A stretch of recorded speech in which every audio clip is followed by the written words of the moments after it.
Hello there, my very good friends. On today's wrestling news, CM Punk went off script at Survivor Series. The latest on Matt Riddle working with TNA. We have an update on Carmella's WWE future. And is Kota Ibushi working with an infection? I'm Adam Wilborn. What the hell is going on here? And this, unbelievably, is the news. Yes. This is, believe it or not, the only studio that we could get to work today. So we are here in the podcast realm. Wow. If you want to check out the biggest podcast in the world, WhatCulture Wrestling Podcast on YouTube, Acast. Everywhere else, I don't know the jingle. I'm an idiot. Welcome to my world. Yeah. And Big Mike's here as well, which is always good. So, let's kick this one off by talking about CM Punk. I feel really strange trying to address... We're on the wrong sides as well, aren't we? What the hell is going on in this bizarro world? CM Punk, he went a bit off script. He did. At Survivor Series. He punched someone in the face backstage, and now he's been fired. That was the news, everybody. See you later. Thanks for coming. Jokes aside, you know that moment before the men's War Games match, the main event, where the the new bloodline were in the cage, and CM Punk walked right up to them, face-palmed Bronson Reed, Jacob Fatu and Tonga Loa were like, "Hey, you can't do that, CM Punk." Big fracas, big melee, big tension, blah, blah, blah, blah, blah. That was not in the script. According to Ebu, what? Ebu of Wrestle Purists. Sorry, Ebu, I've messed your name up. This was a total audible from what he has heard. I love it. He is usually on the money when it comes to such things. So it was Punk walking out going, you know what would give this moment a bit of extra spice? If I facepalm the big guy and the rest of them get really pissed off. I love that, as if the moment needed it. We're still waiting for Roman to come out and them to have that interaction for the main event of War Games to happen. He's like, now let's spice things up a little bit. Yeah, make it even saucier. But I think, everyone going into that match had to be on the same page, obviously. But I love the idea of like, cool, yeah, so we'll just sort of jaw jack from the cage. Yeah. Oh, some of that, dickhead. Whoa. Certainly set the tone for the match ahead. Yeah, I really, really enjoyed that. I think that's one of my favourite new War Games matches that there was, because I think a lot of them suffer from and we'll get into it. We're doing a Survivor Series review later on the WhatCulture Wrestling podcast. Indeed. Where it belongs. Yes. And I think certainly the women's match suffered from the rules that they have to sort of abide by. So it's like 25 minutes before you actually even start the proper match, and you just sort of have to fill that with weapons, basically. Bins. But I really enjoyed the men's match. I thought it was probably the best match on the card. And I loved the stories that were told throughout it. And I thought Punk was obviously a central element of that. Yeah, it was. Punk was critical to the story as well, because you have this whole thing of kind of Paul Heyman talking him into it and all this stuff, and then you had the kind of like we're sitting now, the thing on SmackDown with the cinema and all that stuff, which always provokes a round of debate from people who think it's the best thing ever and people who think it's the worst thing ever. I think that they're both insane. I think it's just fine. Yeah. I think you don't like what you like. It's totally cool. And obviously, Paul Heyman has promised CM Punk a favor. They had the little hug at the end where Punk was like, "I'm coming for that favor, Chief." Paul Heyman was like, "Anytime" or whatever. So, like, he was absolutely central to the sub-narrative of all of this. The core narrative is, of course, the Bloodline, two factions impacting and all of that stuff. And Solo Sikoa finally taking a big L. Yeah, I think so. Yeah. I think so. It feels like now, for me, it's time to maybe splinter off into some individual feuds, maybe some tag feuds, maybe get something cooking with the Tribal Chief. Sorry, not the Tribal Chief. That's Roman Reigns. The final boss. I'm all over the place. Well, yeah, I was expecting when they did the big pose at the end, I was like, here it comes. It didn't happen. Instead, I like the fact that they were like, they've settled their differences, Roman and Punk. Like, Punk saves Roman, and then Roman helps Punk up, and then they win the match together, and they all pose together, and it's like, everything's all right. And then they go to pose again in the air way, and Punk's like, I think I'm just going to stand in front of you here, because I'm more important. Yeah, exactly. And they're all doing the one, and he's doing go to sleep and all this stuff. He's a little worker, that Phil Brooks. Yes, very excited to see because he's opening Raw tonight. Very excited to see what he does. Maybe turns his attention to Gunther. We shall wait and see. But this weekend wasn't just about Survivor Series War Games. It was, of course, TNA's Turning Point show, and you may have been surprised to see one Matt Riddle popping up on there. The second pay-per-view of the weekend with a prominent role for a trash can. Indeed.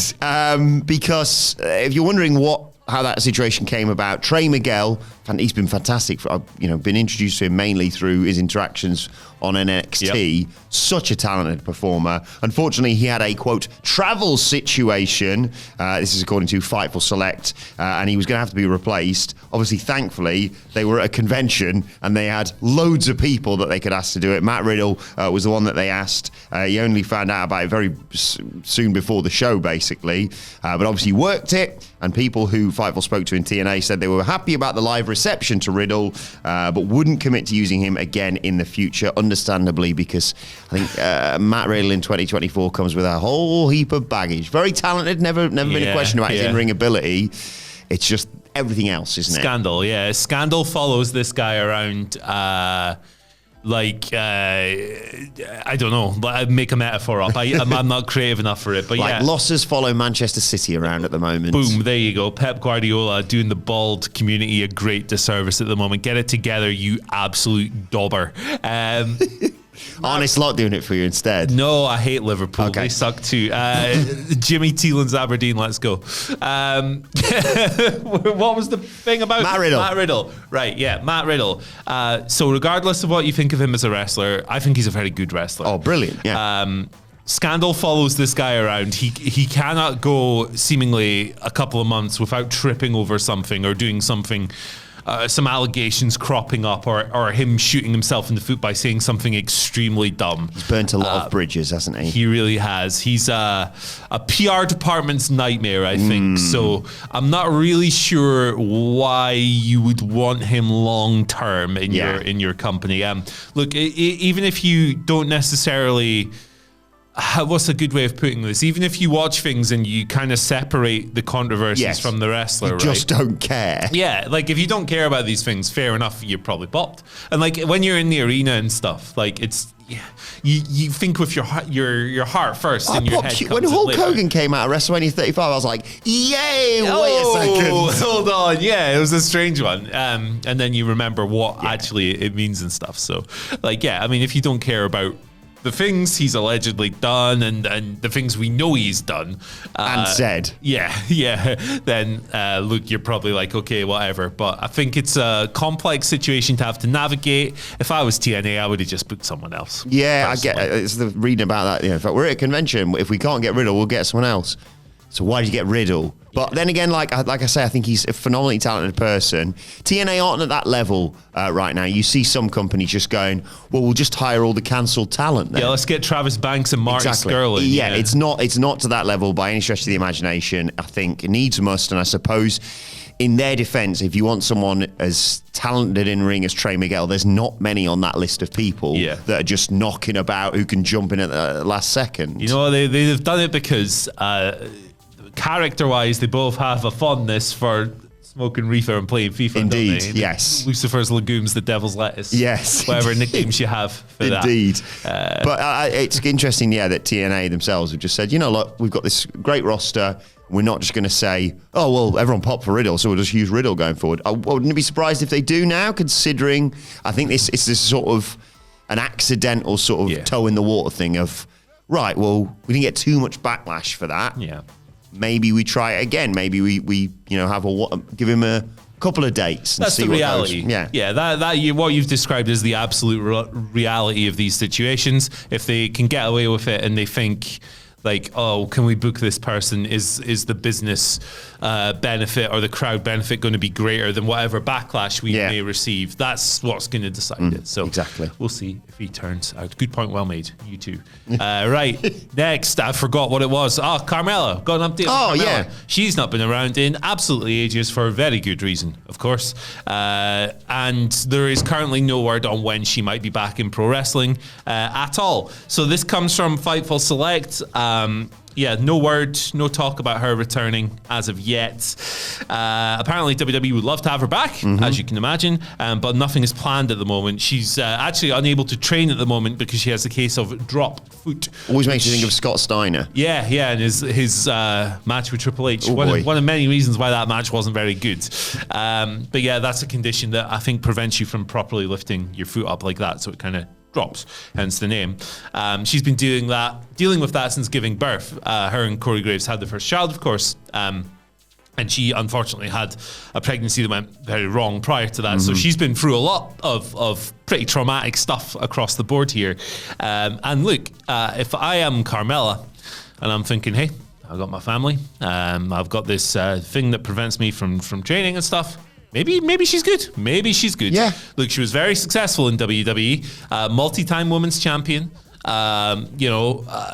positioned well throughout the majority of her run. She also had some fun side runs with like R-Truth and stuff like that. Yeah. I was into the fabulous Truth, believe it or not, as an old grump. But she came through in NXT. She came through as she was the hairdresser that Enzo Amore and Big Cass went to and dropped hair removal cream on someone's dog. That was her introductory angle. So she's forged a very good WWE career. She's probably set financially, you'd imagine. So if I'm her and the desire isn't there, she's probably pretty good. If the desire is there, by all means work towards it. Yeah. But yeah, she's had a good run. Yeah, exactly. It's sort of return season at the moment, isn't it? We've talked about Charlotte Flair, Becky Lynch, Alexa Bliss, of course, in the women's division, and they're obviously going to be planning big things as we go into 2025. Netflix, we say this all the time. I'd love to see Carmella back, obviously, but at the same time, a bit like with Becky Lynch and numerous other people, Alexa Bliss, your world changes when you have a family. Yep. And your priorities change, and especially right now, like you say, if she's suffering with this drop foot injury, there's no rush to bring her back or for her to rush herself back. She, like you say, she may not want to work again, but if she does, I think she'd want to come back and really give a good account of herself. And I have no idea about this drop foot thing, so I have no idea if it's something you can rehab through in a few months, or if it's just something you just have to sort of wait to go away. But yeah, the most important thing is, her and Corey have got a happy, healthy family right now. I know that, like you said, they've been through a lot. Yeah. Corey Graves is bringing home the bacon for that family anyway for the time being. But fingers crossed, if she does want to return to the ring, that this drop foot situation clears up, because, I think she really brings something to the WWE. Yeah, she's a fun character as well. And, I think, if you kind of chart her WWE career, she's definitely gotten better and better every single year as far as the in-ring and stuff goes. So look, very solid career for Carmella. So best wishes to her and the whole family. Speaking of bringing things to wrestling shows, Kota Ibushi. This is full disclosure. The reason we're in this studio is I tried to upload the picture of what we're about to tell you about to our screen, and it exploded and made this noise. Because you may have seen doing the rounds on social media, particularly on Reddit Squared Circle, an image of Kota Ibushi working the Marvelous show over the weekend. Shall we just put the image on screen? I don't know. Ryan, over to you. Yep. Fair warning now. This is horrible. Yeah. There it is. At least it's kind of, the one saving grace is that it's kind of zoomed out. Yes. But, you get the idea. Kota Ibushi working Korakuen Hall. With what appears to be, and people were speculating as much online about this, no confirmation, of course, but appears to be a staph infection, and a bad one at that. It's on his left shoulder blade, or right, I suppose, depending on which way you're looking at him. Regardless, on his back, he's got a big open wound, basically. And this is horrible. Staph infections, very bad, of course. We all know about the history of them with Jon Moxley, and of course CM Punk back in the day. No word on Kota responding to this. People online saying, though, this is a really bad look for Ibushi. Staph infections are extremely contagious with skin contact, but on objects as well. So you don't even necessarily have to be working the match with Ibushi. Yeah. If he hits the mat and you connect with that same part of the mat, there's a risk there as well. Yeah. It's just a bad look for everyone, this, isn't it? Yeah, it really is. It really is. There's old stories about people like Steve Austin working with them and having to tape up every single possible area that could conceivably have it. So I'm reticent to pass judgment too strongly until we know exactly what it is, but it doesn't look good. And it's the latest in a string of unfortunate mishaps, shall we say, for Ibushi in 2024. Oh boy, and in 2023, when you look at his performances in AEW, certainly lacking a lot of the spring and the zest and the exuberance that made him such a compelling wrestler in the first place.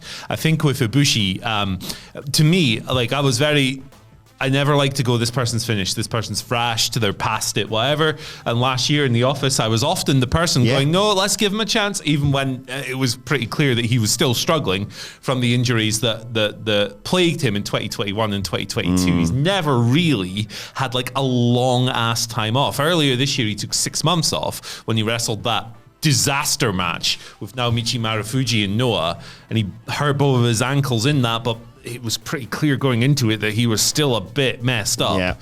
He took 6 months off. He's come back. I think he's worked 5 matches this year for DDT and Marvelous and Gleet, which is an interesting company for anyone to work for reasons. But I don't know. I just don't know about Ibushi in 2024. Look, I've seen people get absolutely pilloried, like destroyed, for not being excited about an Ibushi comeback in 2024. For me, I don't know how you could be, right? Unless you're a proper fan person of Kota Ibushi. I get it, like senior fave back rules. He was one of my faves for ages. I feel increasingly like this guy needs a long ass break. Yes. Long time away. Heal mentally, physically, whatever's going on, get fit, and then give it another go. It's tough. It's a tough situation. It's just I didn't like seeing this whatsoever. Like you say, I don't want to pass too much judgment because we don't know the facts, to be perfectly honest, about this. But everyone looking at it online seemed to head to the same conclusion. I think what speaks volumes on Kota Ibushi is Michael Sidgwick, a huge fan of Japanese wrestling, huge fan of the Golden Lovers. And yet, anytime you bring up Kenny Omega returning alongside Kota Ibushi, he does not want to go for it. He wants Kenny Omega all on his own, which speaks volumes about the state of Kota Ibushi right now. Yeah, he just, I was so excited to see this person that you guys in the office had hyped up and see glimpses of when we'd watch New Japan. And then I was like, cool, where's this guy? Yeah. And then, like you say, you can excuse the first few performances. He's coming back from injury or he's still suffering from stuff or ring rust or whatever. But I haven't seen it.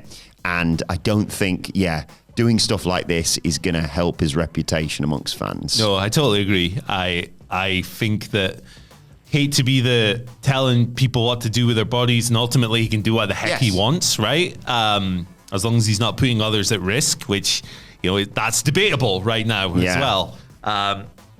But I don't see how anything other than a long break can fix this guy in his situation. I feel bad for him. Yeah. He's a wrestler. He wants to get wrestle. well soon, yeah. Yeah, absolutely. On a human level, I feel really crap for him. But at the same time, these appearances haven't been good. No. So it's, Let us know your thoughts on the Kota Ibushi situation, in fact, in the comment section below. In fact, you let us know your thoughts on all of today's news stories. Look at all the room we have. Yeah, look at this. Bad boy right and send here. your love for Andy's brilliant Christmas jumper, by the way, in the comments. Turbo Man, it's Turbo Turbo Floyd. time, and it's time for another video. Hey, look at that. Sorry, Mike, you're out the picture now, buddy. See you later. Bye. We'll maybe be back home tomorrow. Maybe. Hopefully. See you later.